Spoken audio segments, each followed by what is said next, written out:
സ്തോത്രം. Praise Lord. രാത്രികാലവും കടന്നു വരുവാൻ കർത്താവ് നമ്മളെ സഹായിച്ചല്ലോ. ആമേൻ.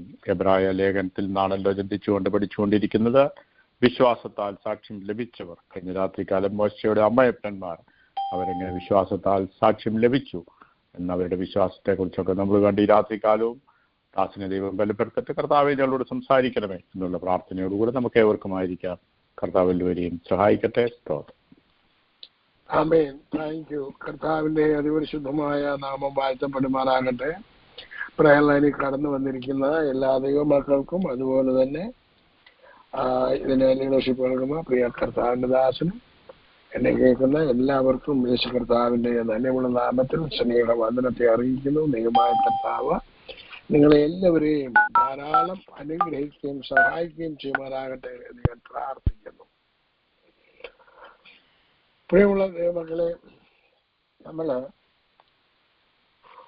ഓരോ പിതാക്കന്മാര് അല്ലെന്നുണ്ടെങ്കിൽ പഴയ നിയമ വിശുദ്ധന്മാര് അവരുടെ വിശ്വാസം എങ്ങനെയാണ് ഓപ്പറേറ്റ് ചെയ്തത്, അവർ പ്രവൃത്തിയോടുകൂടി അവരുടെ വിശ്വാസം പ്രൂവ് ചെയ്യുവാൻ ഇടയായി തീർന്നു. നമ്മൾ ഇന്ന് ചിന്തിക്കാൻ പോകുന്നത് മോശയുടെ വിശ്വാസത്തെ കുറിച്ചാണ്. ഒരുപാട് കാര്യങ്ങളുണ്ട് മോശയെ പറ്റി പറയാൻ, നമുക്ക് എല്ലാവർക്കും അറിയാം. പക്ഷെ അങ്ങനെ അത് ദിവസങ്ങളൊന്നും പറഞ്ഞുകൊണ്ടിരിക്കാനായിട്ട് പറ്റത്തില്ല. ഇന്നൊരു ദിവസം കൊണ്ട് അതങ്ങ് പറഞ്ഞ് നമ്മൾ നിർത്താനായിട്ട് പോകണം. കാരണം നമുക്ക് ഒത്തിരി കാര്യങ്ങൾ ഇതിനകത്തുനിന്ന് ചിന്തിക്കാനും പഠിക്കാനും ഒക്കെ ഉള്ളത് കൊണ്ട് നമ്മൾ കുറേശ്ശായിട്ട് മാത്രമേ ചിന്തിക്കുന്നുള്ളൂ. നമുക്ക് വായിക്കാം. എബ്രായ ലേഖനം 11-ാം അധ്യായം 24 മുതൽ 29 വരെയുള്ള വാക്യങ്ങളൊന്ന് വായിക്കാം.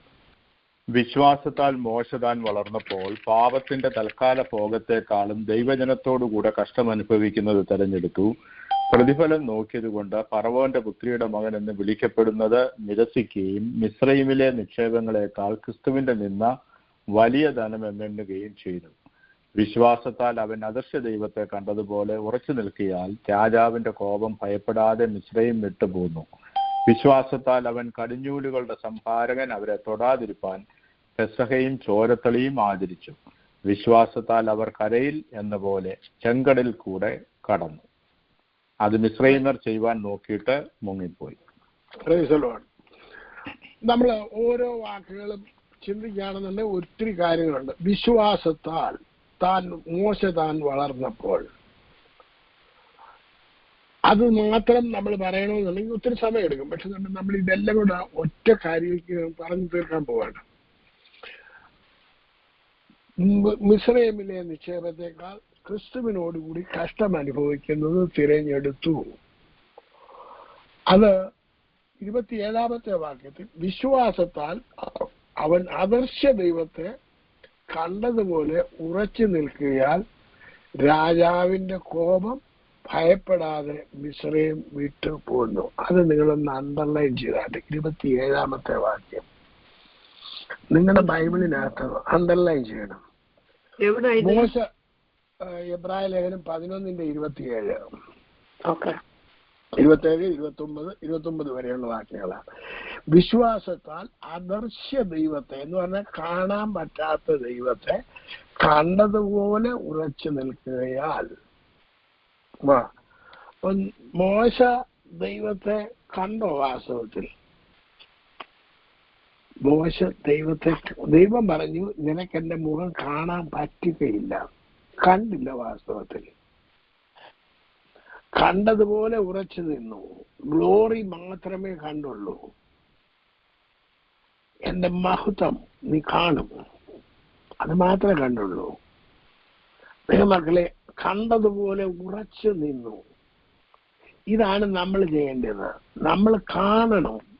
ഞാനിത് എപ്പോഴും പറയുന്നത് നിങ്ങളോട്, തിരുവചനം വായിക്കുന്നുണ്ടെങ്കിൽ ദൈവത്തെ കാണണം. നമ്മൾ വായിക്കുന്ന വചനത്തിലൂടെ നമ്മൾ കാണണം. അത് ഞാൻ ഒരു ഉദാഹരണം കാണിച്ചു തരാം, എങ്ങനെയാ കാണേണ്ടതെന്ന്. Revelation chapter 1 verse 1. വെളിപ്പാട് വേഗത്തിൽ സംഭവിക്കാനുള്ളത് തന്റെ ദാസന്മാരെ കാണിക്കേണ്ടതിന് ദൈവം അത് അവന് കൊടുത്തു.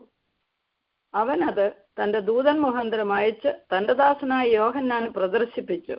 മതി, ശ്രദ്ധിച്ചോട്ടെ. ഇത് വായിച്ചങ്ങ് വിട്ടുപോകുന്ന കാര്യമാണ്. ഇതിനകത്ത് നിന്നുകൊണ്ട് വേണം നമ്മളെല്ലാ കാര്യങ്ങളും കാണാനായിട്ട്. യേശു ക്രിസ്തുവിന്റെ വെളിപ്പാട് എന്താണ്? വേഗത്തിൽ സംഭവിപ്പാനുള്ളത് തന്റെ ദാസന്മാരെ കാണിക്കേണ്ടതിന്. നമ്മളാരാവന്റെ? ദൈവമക്കളെന്നോ ദൈവദാസന്മാരോ ദൈവദാസിമാരോ എന്ന് വേണം പറയാം. അവര് കാണേണ്ടതിന്. അപ്പം ദൈവം നമ്മളെല്ലാം എന്ത് ചെയ്യാൻ ആഗ്രഹിക്കുന്നു? കാണാൻ ആഗ്രഹിക്കുന്നു. ദൈവത്തെ അല്ല, വേഗത്തിൽ സംഭവിക്കാനുള്ള ഓരോ കാര്യങ്ങളും നമ്മൾ കാണണം. ദാസന്മാരെ കാണിക്കേണ്ടതിന് ദൈവം അത് അവന് കൊടുത്തു. ആർക്ക്? യേശുവിന് കൊടുത്തു.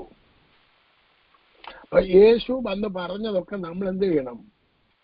കാണണം.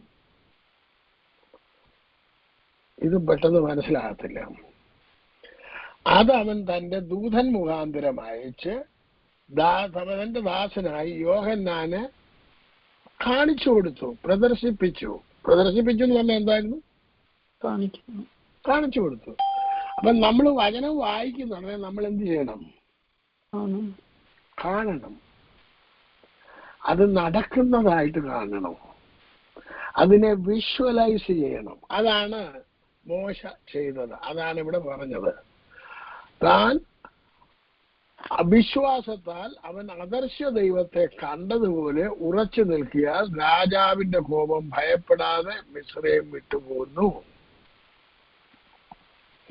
ഇതാണ് നമ്മൾ ചെയ്യേണ്ടത്. നമ്മൾ എന്തെങ്കിലും കാര്യം നടത്തിയെടുക്കണമെന്നുണ്ടെങ്കിൽ കണ്ടതുപോലെ പ്രവർത്തിക്കണം. അടുത്ത 28-ാമത്തെ വാക്യത്തിൽ കർത്താദാസി 28-29 എന്ന് വായിച്ച എബ്രായ ലേഖനം 11:28-29. വിശ്വാസത്താൽ അവൻ കടിഞ്ഞൂലുകളുടെ സംഹാരകൻ അവരെ തൊടാതിരിപ്പാൻ പെസഹയും ചോരത്തളിയും ആചരിച്ചു. വിശ്വാസത്താൽ അവൻ കരയിൽ എന്ന പോലെ ചെങ്കടലിൽ കൂടി കടന്നു. അത് മിസ്രൈമ്യർ ചെയ്യുവാൻ നോക്കിയിട്ട് മുങ്ങിപ്പോയി. ഇതെല്ലാം വിശ്വാസത്താലാണ് ചെയ്യേണ്ടത്. നമ്മളും ചെയ്യണം വിശ്വാസത്താൽ. അവർ കടിഞ്ഞൂലുകളുടെ സംഹാരകൻ അവരെ തൊടാതിരിപ്പാൻ ചോരത്തളി പെസഹായും ആചരിച്ചു. അവരെ തൊട്ടോ? സംഹാരകൻ തൊടുവാൻ ഞാൻ സമ്മതിക്കുകയില്ല. 12:23 പുറപ്പാട് പുസ്തകം 12:23 വായിച്ചാൽ. പുറപ്പാട് പുസ്തകം 12:23. യഹോവ മിസ്രയീമ്യരെ ദണ്ഡിപ്പിക്കേണ്ടതിന് കടന്നു വരും. എന്നാൽ കുറുമ്പടി മേലും കട്ടിളക്കാൽ രണ്ടിന്മേലും രക്തം കാണുമ്പോൾ യഹോവ വാതിലൊഴിഞ്ഞ് കടന്നു പോകും. നിങ്ങളുടെ വീടുകളിൽ നിങ്ങളെ ദണ്ഡിപ്പിക്കേണ്ടതിന് സംഹാരകൻ വരുവാൻ സമ്മതിക്കുകയുമില്ല. അപ്പൊ വിശ്വാസത്താൽ ചെയ്തെന്നുണ്ടെങ്കിൽ നിങ്ങളുടെ വീടുകളിലും സംഹാരകൻ വരാതിരിക്കാൻ എന്തോ ചെയ്യണം? ചോരത്തളി ആചരിക്കണം. യേശുവിന്റെ രക്തത്താൽ മുദ്രയിടണം. സംഹാരകൻ ഇവിടെ ദുഷ്ടശക്തി വരുവാൻ പാടില്ല. യേശുവിന്റെ രക്തത്താൽ എന്റെ ഭവനത്തെ ഞാൻ ശുദ്ധീകരിക്കുകയാകുന്നു. ഭവനത്തിന് ചുറ്റും യേശുവിന്റെ രക്തം തളിക്കുന്നു. ഇതുവഴി യേശുവിന്റെ നാമത്തിൽ ഒരു ദുഷ്ടശക്തി കടന്നു വരാൻ പാടില്ല എന്ന് ഡിക്ലെയർ ചെയ്യണം. ഇത് വിശ്വാസത്താലാണ് ചെയ്യുന്നത്. അടുത്തത്, വിശ്വാസത്താൽ അവർ കരയിൽ എന്ന പോലെ കടലിൽ കൂടി കടന്നു. വിശ്വാസത്താൽ നമ്മള് ആ കരയിൽ കൂടി നടന്നതിന് മുമ്പ് നമ്മള് സ്തെഫാനോസിന്റെ പ്രസംഗ വിഷയത്തിനകത്ത് ഒരുപാട് കാര്യങ്ങൾ പറയുന്നുണ്ട്. അവിടെ നമ്മൾ ചെല്ലുന്നുണ്ട്, ഒത്തിരി കാര്യങ്ങൾ നമുക്ക് മനസ്സിലാകും. അതൊന്ന് വായിച്ചാണ് 7-ാം അധ്യായം അപ്പോസ്തല പ്രവൃത്തി 7-ാം അധ്യായം 7:19 മുതൽ 25 വരെ ഒന്ന് വായിച്ചാണ്. അവൻ നമ്മുടെ വംശത്തോട് ഉപായം പ്രയോഗിച്ചു, നമ്മുടെ പിതാക്കന്മാരെ പീഡിപ്പിച്ചു, അവിടെ ശിശുക്കൾ ജീവനോട് ഇരിക്കരുതെന്ന് വെച്ച് അവരെ പുറത്തെടുവിച്ചു. അക്കാലത്ത് മോശ ജനിച്ചു. ദിവ്യസുന്ദരന ആയിരുന്നു. അവനെ 3 മാസം അപ്പന്റെ വീട്ടിൽ പോറ്റി. പിന്നെ അവനെ പുറത്തിട്ടപ്പോൾ ഫറവോന്റെ മകൾ അവനെ എടുത്തു തന്റെ മകനായി വളർത്തി. മോശ മിസ്രയീമ്യരുടെ സകലജ്ഞാനവും അഭ്യസിച്ച് വാക്കിലും പ്രവൃത്തിയിലും സമർത്ഥനായി തീർന്നു. അവന് 40 വയസ്സ് തികയാറായപ്പോൾ ഇസ്രായേൽ മക്കളായ തന്റെ സഹോദരന്മാരെ ചെന്ന് കാണണമെന്ന് മനസ്സിൽ തോന്നി. അവരിൽ ഒരുത്തൻ അന്യായം ഏൽക്കുന്നത് കണ്ടിട്ട് അവന് തുണ നിന്നു. മിസ്രയീമിനെ അടിച്ചു കൊന്നു, പീഡിതന് വേണ്ടി പ്രതിക്രിയ ചെയ്തു. ദൈവം താൻ മുഖാന്തരം അവർക്ക് രക്ഷ നൽകുമെന്ന് സഹോദരന്മാർ ഗ്രഹിക്കുമെന്ന് അവൻ നിരൂപിച്ചു. എങ്കിലും അവർ ഗ്രഹിച്ചില്ല. പിറ്റന്നാൾ അവർ കലഹിച്ചു കൊണ്ടിരിക്കുമ്പോൾ അവൻ അവരുടെ അടുക്കൽ വന്നു. പുരുഷന്മാരെ, നിങ്ങൾ സഹോദരന്മാരല്ലോ, തമ്മിൽ അന്യായം ചെയ്യുന്നത്. അവിടെ അത് വരാൻ വായിക്കാൻ വരട്ടെ. ഇനി നിങ്ങൾ ചിന്തിച്ചു നോക്കണം. അവൻ നമ്മുടെ വംശത്തോട് ഉപായം പ്രയോഗിച്ചു, നമ്മുടെ പിതാക്കന്മാരെ പീഡിപ്പിച്ചു, അവരുടെ ശിശുക്കളെ ജീവനോടിക്കരുതെന്ന് വെച്ച് അവരെ പുറത്തിട്ടു. ആ കാലത്ത് മോശ ജനിച്ചു, ദിവ്യസുന്ദരനായിരുന്നു. 3 മാസം വീട്ടിൽ ഒളിപ്പിച്ചു പോയിട്ട്. ഇന്നലെ നമ്മൾ അതെല്ലാം വായിച്ചാണ്. അവരെ പുറത്തിട്ടപ്പോൾ ഫറവോന്റെ മകൾ എടുത്ത് തന്റെ മകനായി വളർത്തി. അത് നമ്മൾ കഴിഞ്ഞ ദിവസം നമ്മൾ ചിന്തിച്ചാണ്. മോശ മിസ്രൈമിലെ സകല ജ്ഞാനവും സമർത്ഥനായി തീർന്നു. 40 വയസ്സ് തികയാറായപ്പോൾ ഇസ്രായേൽ മക്കളായ തന്റെ സഹോദരന്മാരെ ചെന്ന് കാണണം എന്ന് മനസ്സിൽ തോന്നി. എന്താണ് മനസ്സിൽ തോന്നാനുള്ള കാരണം? ചിന്തിച്ചു നോക്കുക. മനസ്സിൽ അങ്ങനെ തോന്നാനുള്ള കാരണം എന്തായിരുന്നു? നമ്മൾ ചിന്തിക്കുക, എന്തായിരുന്നു കാരണം? സിമ്പിളാ. അമ്മ ആയിരുന്നു പാല് കൊടുത്തത്.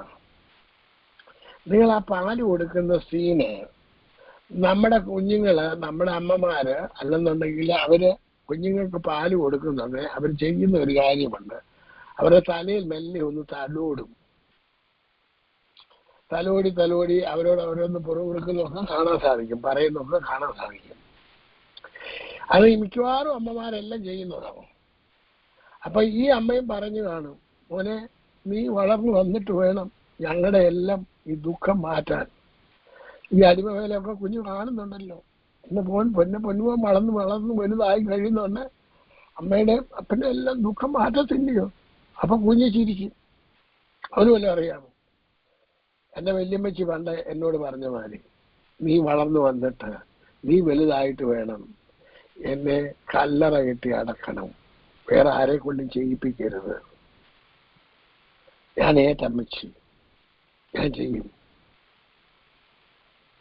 അത് എന്നെ കൊണ്ട് ദൈവം ചെയ്യിപ്പിച്ചു. എനിക്ക് നല്ല ഓർമ്മയുണ്ട്. ഇന്നെന്ന പോലെ അമ്മച്ചി എന്നോട് പറയുന്നത്. അപ്പം അന്ന് മോശയുടെ അമ്മ പറഞ്ഞത് മോശ എന്ത് ചെയ്തില്ല, മറന്നില്ല. അതുകൊണ്ടാണ് പറഞ്ഞ സഹോദരന്മാരെ ചെന്ന് കാണണമെന്ന് അവന് തോന്നി. അവിടെ ചെന്നപ്പം അന്യായം ചെയ്യുന്ന കണ്ടോന്ന് അവന് വേണ്ടി, പീഡിതന് വേണ്ടി പ്രതിക്രിയ ചെയ്തു. പക്ഷെ എന്നുണ്ടെങ്കിൽ ആ വിവരം എന്തിനാ ചെയ്തത്? തന്റെ സഹോദരന്മാർ ചിന്തിക്കും, ഞാൻ മുഖാന്തരമാണ് വല്ലൊക്കെ നടക്കാൻ പോകുന്നത്, നിങ്ങളെ വിടുവിക്കാൻ പോകുന്നത് ഇവർ ചിന്തിക്കുമെന്ന് മോശ വിചാരിച്ചു.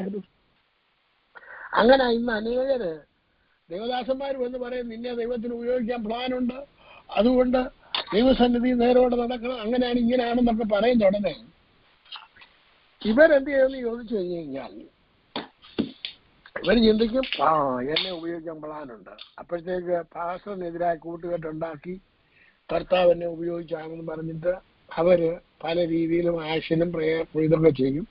ഒടുവിൽ തങ്ങളെ തന്നെ വലുതാക്കാൻ നോക്കും. ദൈവപ്രവൃത്തി നടക്കത്തില്ല. ഒടുവിൽ അവസാനം ഇലഭ്യനായിട്ട് ഇറങ്ങിപ്പോകേണ്ടതായിട്ട് വരും. ഇത് അനേകർക്ക് പറ്റുന്ന പരാജയമാണ്. മോശയ്ക്ക് പറ്റിയ ഒരു വലിയ പരാജയം അതായിരുന്നു. എന്തായിരുന്നു?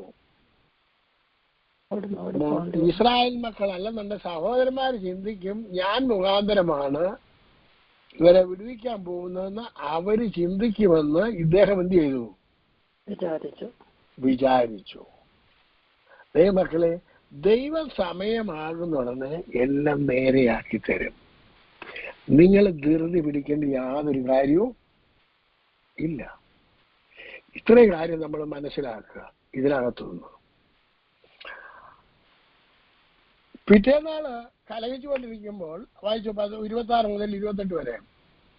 പിറ്റേന്നാൾ അവർ കലഹിച്ചുകൊണ്ടിരിക്കുമ്പോൾ അവൻ അവരുടെ അടുക്കൽ വന്നു, പുരുഷന്മാരെ, നിങ്ങൾ സഹോദരന്മാരല്ലോ, തമ്മിൽ അന്യായം ചെയ്യുന്നത് എന്ത് എന്ന് പറഞ്ഞ് അവരെ സമാധാനപ്പെടുത്തുവാൻ നോക്കി. എന്നാൽ കൂട്ടുകാരനോട് അന്യായം ചെയ്യുന്നവൻ അവനെ ഉന്തിക്കളഞ്ഞു.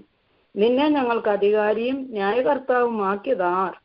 ഇന്നലെ മിസ്രൈമിനെ കൊന്നതുപോലെ എന്നെയും കൊല്ലുവാൻ ഭാവിക്കുന്നുവെന്ന് പറഞ്ഞു. ഈ അവർക്കും അറിയാം ഇവൻ ആരാണെന്ന്. ഇവരിൽ ഒരുവനാണെന്ന് അവർക്കും അറിയാം. ഫറവോന്റെ പുത്രിയുടെ മകനാണെന്ന് മാത്രമേ അറിയത്തുള്ളൂ.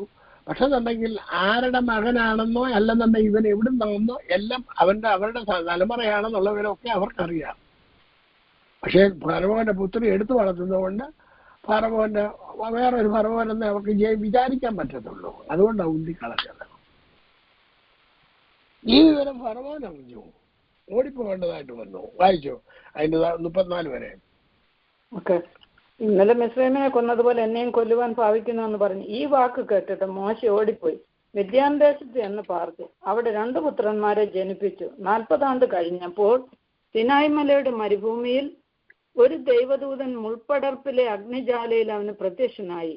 മോശ ആ ദർശനം കണ്ട് ആശ്ചര്യപ്പെട്ടു. സൂക്ഷിച്ചു നോക്കുവാൻ അടുത്തു ചെല്ലുമ്പോൾ, ഞാൻ നിന്റെ പിതാക്കന്മാരുടെ ദൈവമായ അബ്രഹാമിന്റെയും ഇസ്ഹാക്കിന്റെയും യാക്കോബിന്റെയും ദൈവമാകുന്നു എന്ന് കർത്താവിന്റെ ശബ്ദം കേട്ടു. മോശ വിറച്ചിട്ട് നോക്കുവാൻ തുനിഞ്ഞില്ല. കർത്താവ് അവനോട്, നീ നിൽക്കുന്ന സ്ഥലം വിശുദ്ധ ഭൂമി ആകയാൽ കാലിൽ നിന്ന് ചെരുപ്പ് ഊരിക്കളക. മിസ്രൈമിൽ എന്റെ ജനത്തിന്റെ പീഡ ഞാൻ കണ്ടു. അവരുടെ ഞരക്കവും കേട്ടു. അവരെ വിടുവിപ്പാൻ ഇറങ്ങി വന്നിരിക്കുന്നു. ഇപ്പോൾ വരിക, ഞാൻ നിന്നെ മിസ്രൈമിലേക്ക് അയക്കുമെന്ന് പറഞ്ഞു. ഇനിയും വളരെ ശ്രദ്ധിച്ചാട്ട് ഇവിടെ എഴുതിയിരിക്കുന്നത് അവരുടെ നിലവിളി കേട്ടെന്നാണ്, ഞരക്കം കേട്ടെന്നാണ് എഴുതിയിരിക്കുന്നത്. നിലവിളി കേട്ടു അങ്ങനെയാണ് എഴുതിയിരിക്കുന്നത്. ഒന്നുകൂടെ വായിച്ചേ. ശബ്ദം കേട്ടു ഉറച്ചു നോക്കുക. മിസ്രൈമിൽ എന്റെ ജനത്തിന്റെ പീഡ ഞാൻ കണ്ടു. സോറി, എന്റെ ജനത്തിന്റെ പീഡ ഞാൻ കണ്ടു. പിന്നെ അടുത്തത് അവരുടെ ഞരക്കവും കേട്ടു. നിലവിളി കേട്ടെന്നല്ല എഴുതിയിരിക്കുന്നത്. എന്താണ് ഈ ഞരക്കം എന്ന് പറഞ്ഞു കഴിഞ്ഞാൽ അതിനെ കുറിച്ച് ഞാൻ നിങ്ങളോട് പറഞ്ഞിട്ടുണ്ട്. ഗ്രോണിങ്. എന്താണ് ഗ്രോണിങ്? ആ ഗ്രോണിങ് എന്നുള്ളതിന്റെ അർത്ഥമൊക്കെ ഒത്തിരി ഞാൻ പറഞ്ഞു തന്നിട്ടുണ്ട്. കർത്താൻദാസനെ അത് ഇംഗ്ലീഷ് ഒന്ന് വായിച്ചോട്ടെ. 34-ാമത്തെ വാക്യം, അപ്പോസ്തലപ്രവൃത്തി 7:34. I have surely seen the oppression of my people who are in Egypt. I have heard their groaning and have come down to deliver them. Groaning എന്നുള്ളതിന്റെ മീനിങ് നിങ്ങൾ തന്നെ എവിടെ ചെല്ലണം? നിങ്ങൾ ചെന്ന് ആ നിങ്ങളുടെ ഡിക്ഷണറിക്കകത്ത് പരിശോധിക്കണം. What is the meaning? സിമ്പിളാണ്. നമ്മൾ മീനിങ് അറിയാൻ വയ്യാത്തത് കൊണ്ട് കരച്ചിൽ എന്നുള്ള ചിന്തയാണ് നമ്മുടെ ഉള്ളത്. ഇന്ന് ഒരു സ്ത്രീയുടെ കരച്ചിൽ, അവർക്ക് അത് മാത്രമേ അറിയത്തുള്ളൂ. ഞാൻ കരഞ്ഞു. ദൈവമക്കളെ, നമുക്ക് കരയേണ്ട സമയമുണ്ട്, അല്ലാത്ത സമയമുണ്ട്. നമ്മളെ കുഞ്ഞുങ്ങളായിരിക്കുമ്പോൾ കരയണം. പ്രായമാകുന്നുണ്ടെ അതിനനുസരിച്ചിട്ട് ദൈവിക ജ്ഞാനം അനുസരിച്ചിട്ട് ഉപയോഗിക്കണം. ഓക്കെ, ഇവിടെ മോശയുടെ ചിന്താഗതിയെ കുറിച്ച് നമുക്കൊന്ന് ചിന്തിക്കാം. മോശ എന്തായിരിക്കും ഈ ഓടിപ്പോയപ്പോൾ ഉള്ള ചിന്ത മുഴുവനും? ഞാന് ദൈവത്തിന്റെ സമയത്തിന് മുമ്പേ പ്രവർത്തിക്കാൻ തുടങ്ങി. 400 സംവത്സരം മിസ്രൈമിൽ കിടക്കേണ്ടി വരെ. ഇപ്പം 390-ാമത്തെ വർഷത്തിലായിരുന്നു മോശ ഒരുത്തനെ കൊന്നത്. നിങ്ങളൊന്ന് ചിന്തിച്ചു നോക്കിയേ, ഒരു വർഷം ഒരു 100 കുഞ്ഞുങ്ങള് 100 കൂടുതൽ പോകും വെള്ളത്തിലിടുന്നു എന്നുണ്ടെങ്കിൽ 10 വർഷം കൊണ്ട് എത്രയാകും? 1000 കുഞ്ഞുങ്ങൾ. അപ്പം മോശ ചിന്തിച്ചു, ഞാനായിരിക്കും, അതുകൊണ്ട് ഇവരെല്ലാം വിശ്വസിക്കും, എന്റെ കൂടെ നിൽക്കും എന്നൊക്കെ മോശ വിചാരിച്ചു. പക്ഷെ എന്നുണ്ടെങ്കിൽ മോശ എടുത്തു ചാടി പ്രവർത്തിച്ചത് കൊണ്ട് 30 വർഷം കൂടെ കൂടുതലായിട്ട് അവിടെ കുഞ്ഞുങ്ങൾ മരിക്കേണ്ടി വന്നു. അപ്പം 30 വർഷമായപ്പോഴത്തേക്ക് എത്രയായി? 100 ഒരു വർഷം 100 കുഞ്ഞുങ്ങളാണെന്ന് 30 100 എത്രയായി? 3000 കുഞ്ഞുങ്ങള്. അപ്പൊ മോശ ചെയ്ത ഒരു തെറ്റുകൊണ്ട് എത്ര മക്കളാണ് ഈ വെള്ളത്തിൽ വീണ് ചാകേണ്ടതായിട്ട് വന്നത്? ചിന്തിക്കുക. നമ്മൾ എടുത്തു ചാടി പ്രവർത്തിക്കുന്നത് കൊണ്ട് ഗുണമല്ല ഉണ്ടാകുന്നത്, ദോഷമാണ് ഉണ്ടാകുന്നത്. നമ്മളപ്പോൾ എന്ത് ചെയ്യണം? നമ്മൾ ചെയ്യേണ്ടതെന്ന് പറഞ്ഞു കഴിഞ്ഞാൽ നമ്മൾ വെയിറ്റ് ചെയ്യണം. കർത്താവിന്റെ സമയത്തിന് വേണ്ടി നമ്മൾ എന്ത് ചെയ്യണം? വെയിറ്റ് ചെയ്യണം. മോശ വെയിറ്റ് ചെയ്തു. അപ്പൊ മോശയുടെ ആ ഒരു 40 വർഷത്തെ മോശയുടെ ചിന്ത എന്തായിരിക്കും? എന്റെ തെറ്റ് കാരണമാണ് ഈ ജനം മുഴുവനും കഷ്ടത അനുഭവിക്കുന്നത്. കർത്താവിനോടുള്ള പ്രാർത്ഥനയായിരിക്കും. കാരണം ദൈവം മോശയോട് പറഞ്ഞിട്ടുണ്ടായിരിക്കും, അത് നമ്മളോട് പറഞ്ഞിട്ടില്ല. അതല്ലേ ഞാൻ മുഖാന്തരം ഇവർക്ക് രക്ഷ നൽകുമെന്ന് അവർ വിചാരിക്കും എന്ന് കരുതിയത്. അപ്പോൾ അങ്ങനെയാണെന്നുണ്ടെങ്കിൽ ദൈവം മോശയോട് അരുളി ചെയ്തിട്ടുണ്ട്. ആ മോശ ദൈവത്തിന് വേണ്ടി കാത്തിരിക്കുകയാണ്. അങ്ങനെ മോശയ്ക്ക് മരുഭൂമിയിൽ ആ മുൾപ്പടർപ്പിൽ പ്രത്യക്ഷനായ മോശയോട് ദൈവം സംസാരിക്കുന്നു. അവരുടെ കഷ്ടത ഞാൻ കണ്ടു. അവരുടെ ഗ്രോണിങ്, അവരുടെ ഞരക്കം ഞാൻ അറിഞ്ഞു. അതുകൊണ്ട് ഞാൻ ഇറങ്ങി വന്നിരിക്കുകയാണ് അവരെ വിടുവിക്കാൻ വേണ്ടി. ഞാൻ നിന്നെ മിസ്രൈമിലേക്ക് അയക്കും. ഇനി നിങ്ങൾ ഇങ്ങനെ ചിന്തിക്കുക, ദൈവം സർവശക്തനായ ദൈവം. ഒരു മനുഷ്യന്റെ ആവശ്യമുണ്ടോ ഇവരെ വിടുവിക്കുന്നതിന് വേണ്ടി? ഇല്ലെങ്കിൽ പിന്നെ ദൈവം മോശയുടെ ആവശ്യം വരത്തില്ലായിരുന്നു. ഉണ്ടായിരുന്നു? അപ്പം ഒരു മനുഷ്യൻ ഭൂമിയിൽ പ്രവർത്തിക്കേണ്ടതായിട്ടുണ്ട്. അതുകൊണ്ടാണ് ഡിസൈപ്പിളിനെ ഉണ്ടാക്കിയതും നമ്മളെയൊക്കെ ഇവിടെ നമുക്ക് ആക്കി വെച്ചിരിക്കുന്നതും. നമ്മുടെ ആവശ്യമുണ്ട്, നമ്മൾ അതിനകത്തിൽ പ്രവർത്തിക്കണം വിശ്വാസത്താൽ. അതുകൊണ്ടാണ് വിശ്വാസത്താൽ മോശ ഇന്നത് ചെയ്തു, വിശ്വാസത്താൽ ഇന്നത് ചെയ്തു എന്നെല്ലാം പറഞ്ഞിരിക്കുന്നത്. ഇനി നമുക്ക് ഫറവോന്റെ അടുക്കല് അവർ പുറപ്പെട്ടു വരുന്ന വഴികളെ കൂടെ നോക്കാം. അത് കഴിഞ്ഞിട്ട് നമുക്ക് ഇവിടെ നിർത്താം. കാരണം ഒത്തിരി കാര്യങ്ങൾ നിങ്ങൾക്ക് മോശയെ പറ്റി അറിയാം. പുറപ്പാട് പുസ്തകം 14-ാം അധ്യായത്തിലേക്ക് വന്നിട്ട് അതിന്റെ 10 മുതൽ 16 വരെയുള്ള വാക്യങ്ങൾ ഒന്ന് വായിച്ചാണ്. ഫറവോൻ അടുത്തു വരുമ്പോൾ ഇസ്രായേൽ മക്കൾ തലവീർത്തി മിസ്രൈമ്യർ പിന്നാലെ വരുന്നത് കണ്ട് ഏറ്റവും ഭയപ്പെട്ടു. ഇസ്രായേൽ മക്കൾ യഹോവയോട് നിലവിളിച്ചു.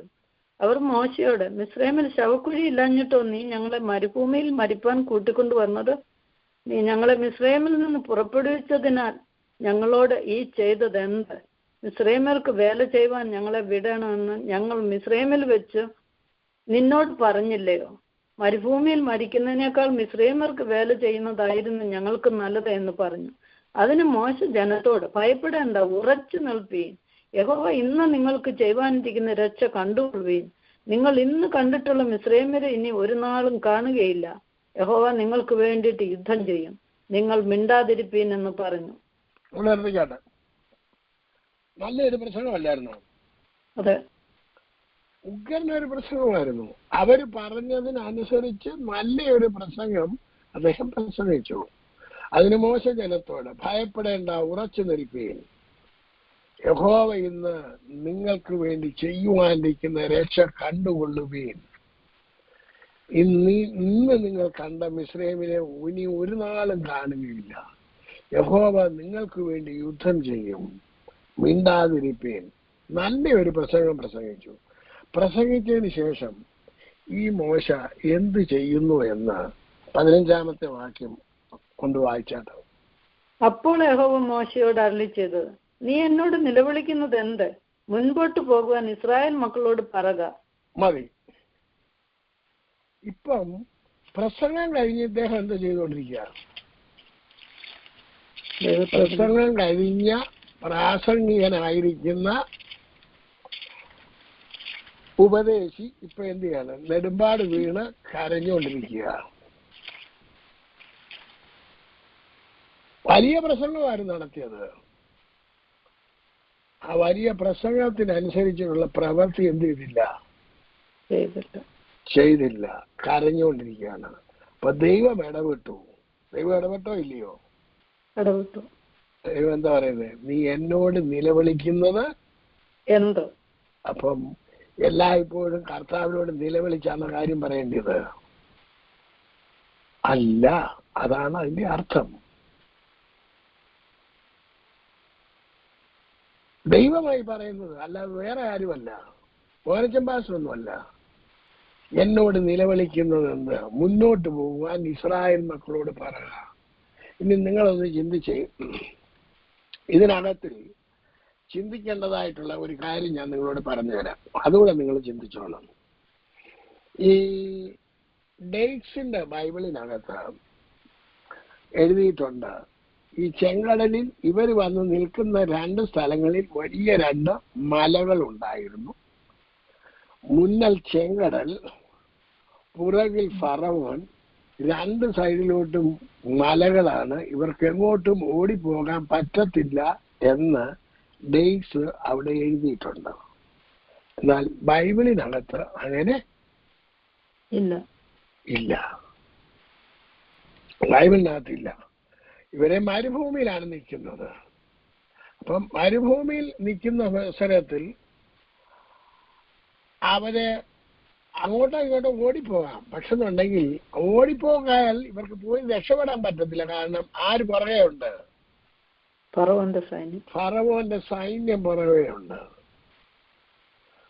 ഇവരോട് പറയാണ്, നിങ്ങൾ ഉറച്ചു നിൽപ്പീൻ, ദൈവത്തിന്റെ പ്രവൃത്തി നിങ്ങൾ കണ്ടുകൊണ്ടുവീൻ എന്നെല്ലാം പറഞ്ഞു. അപ്പൊ ദൈവം പറയാണ് മുന്നോട്ട് പോകാൻ ഇസ്രായേൽ മക്കളോട് പറയണം. അപ്പൊ ആര് പറയണം മുന്നോട്ട് പോകാനായിട്ട്? മോശ പറയണം. എന്നിട്ട് മോശയോട് ദൈവം കൊടുക്കുന്ന ഇൻസ്ട്രക്ഷൻ നോക്കിയാട്ടെ, 16-ാമത്തെ വാക്യം. വടിയെടുത്ത് നിന്റെ കൈ കടലിന്മേൽ നീട്ടി അതിനെ വിഭാഗിക്ക. ഇസ്രായേൽ മക്കൾ കടലിന്റെ നടുവെ ഉണങ്ങിയ നിലത്തുകൂടി കടന്നു പോകും. അപ്പൊ നിങ്ങളുടെ മുന്നിലുള്ള വിഷയത്തെ ആര് വിഭാഗിക്കണം? നിങ്ങളുടെ മുന്നിൽ നിങ്ങൾക്ക് മുന്നോട്ട് പോകാൻ പറ്റാതെ തടഞ്ഞു നിർത്തിയിരിക്കുന്ന വിഷയത്തെ ആര് വിഭാഗിക്കണം? നിങ്ങൾ പറ. അവരവര് തന്നെ. ദൈവമോ നിങ്ങളോ? നമ്മള്. അതല്ലേ ദൈവം പറയുന്നത്. അടുത്ത വാക്യം. എന്നാൽ ഞാൻ മിസ്രയീമ്യരുടെ ഹൃദയത്തെ കഠിനമാക്കും, അവർ ഇവരുടെ പിന്നാലെ ചെല്ലും. ഞാൻ ഫറവോനിലും അവന്റെ സകല സൈന്യത്തിലും അവന്റെ രഥങ്ങളിലും കുതിരപ്പടയിലും എന്നെ തന്നെ മഹത്വപ്പെടുത്തും. അപ്പൊ ഇത് ആരുടെ പ്ലാനാണ്? ഈ ഫറവോനെ ഇവരുടെ പിന്നാലെ വരുത്തുന്നത് ദൈവത്തിന്റെ പ്ലാൻ തന്നെയാണ്. എന്തിനാണ്? ദൈവത്തിന്റെ മഹത്വം വെളിപ്പെടണം. ഞാൻ ഒറ്റയ്ക്കാണ്, ഞാനാണ് ദൈവം, ഞാനല്ലാതെ വേറെ ആരും ദൈവമല്ല എന്ന് വെളിപ്പെടുത്തണം. ഞാൻ മുഖാന്തരമല്ലാതെ ഒരുത്തനിലും രക്ഷയില്ല എന്ന് ദൈവത്തിന് വെളിപ്പെടുത്തണം. ചെങ്കടൽ മോശ വടി നീട്ടിയുടനെ മോശയാണോ? വാസ്തവത്തിൽ മോശയാണോ ചെങ്കടലിനെ വിഭാഗിച്ചത്? അല്ല. അത് ഞാൻ നിങ്ങളോട് സിമ്പിളായിട്ട് പറഞ്ഞ മാതിരി കഴിഞ്ഞ ദിവസം എന്റെ കൊച്ചുമക്കൾ വന്നിട്ട് കഴിഞ്ഞ ദിവസം വന്നിട്ടുണ്ടായിരുന്നു. ഞാൻ കടയിൽ എങ്ങാണ്ട് പോയിട്ട് വന്നു കഴിഞ്ഞോണ്ട് 2 പേരും അപ്പച്ചാ വി മേഡ് കുക്കി എന്നും പറഞ്ഞ് കുക്കി എടുത്തുകൊണ്ട് വന്നു. ഞാൻ ചോദിച്ചു ഇത് ആരുണ്ടാക്കിയ? ഇത് ഞാൻ മൊറായ പറഞ്ഞ് ഞാൻ ഉണ്ടാക്കിയ, ഗിലയോൻ പറഞ്ഞ് ഞാൻ ഉണ്ടാക്കിയത്. അപ്പൊ ഏത് കുക്കിയാണ് നീ ഉണ്ടാക്കിയത്? ഈ കുക്കി ഞാൻ ഉണ്ടാക്കി, ആ കുക്കി ഞാൻ ഉണ്ടാക്കി, 2 പേരും ഉണ്ടാക്കിയത്. അവരാണ് കുക്കി ഉണ്ടാക്കിയത് വാസ്തവത്തിൽ. പിന്നെ എന്ത് ചെയ്തു? അവരതേ തൊട്ടു, അവരതേൽ ഓരോരുത്തത്തില് എന്തെങ്കിലുമൊക്കെ ചെയ്തു.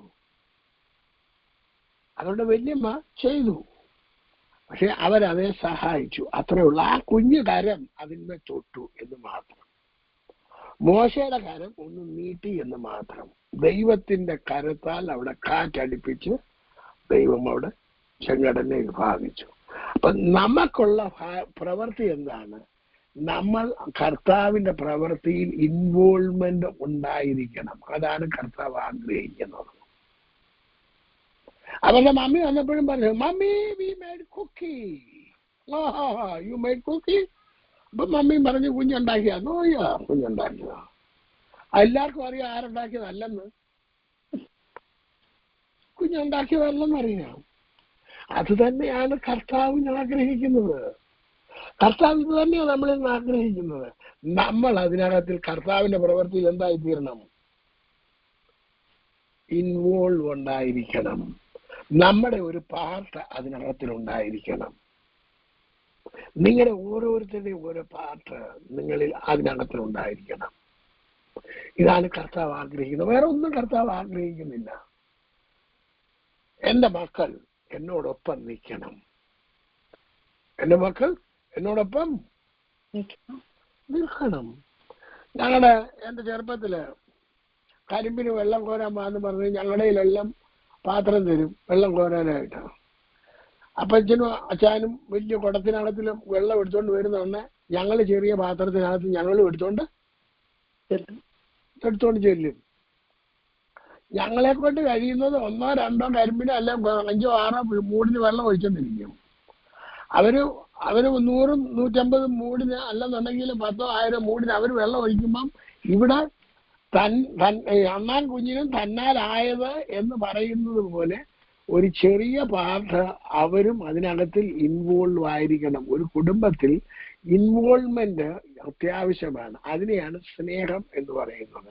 നമ്മുടെ കർത്താവിന്റെ കുടുംബത്തിൽ നമുക്ക് അതിനകത്തിൽ ഒരു ഇൻവോൾവ്മെന്റ് ദൈവം നമുക്ക് തന്നിട്ടുണ്ട്. അതിനായി സ്തോത്രം.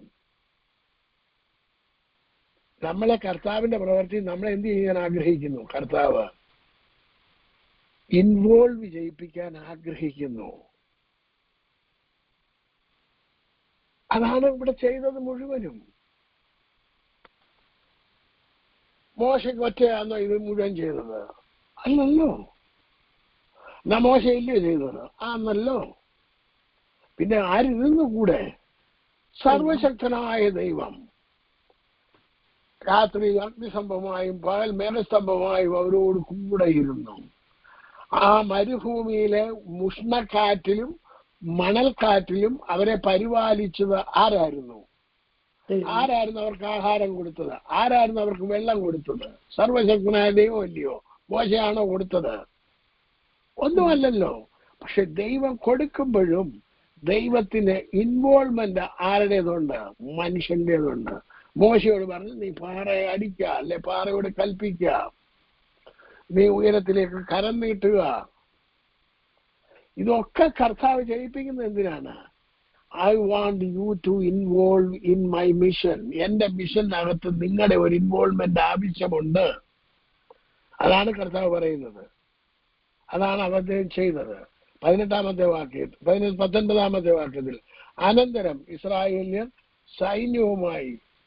സൈന്യത്തിന് മുമ്പായി നടന്ന് ദൈവദൂതൻ അവിടെ നിന്ന് മാറി അവരുടെ പിന്നാലെ നടന്നു. മേഘസ്തംഭവും അവരുടെ മുൻപിൽ നിന്ന് മാറി അവരുടെ പിൻപിൽ പോയി നിന്നു. അപ്പൊ ആരാണ് അവരെ നടത്തിക്കൊണ്ട് പോകുന്നത്?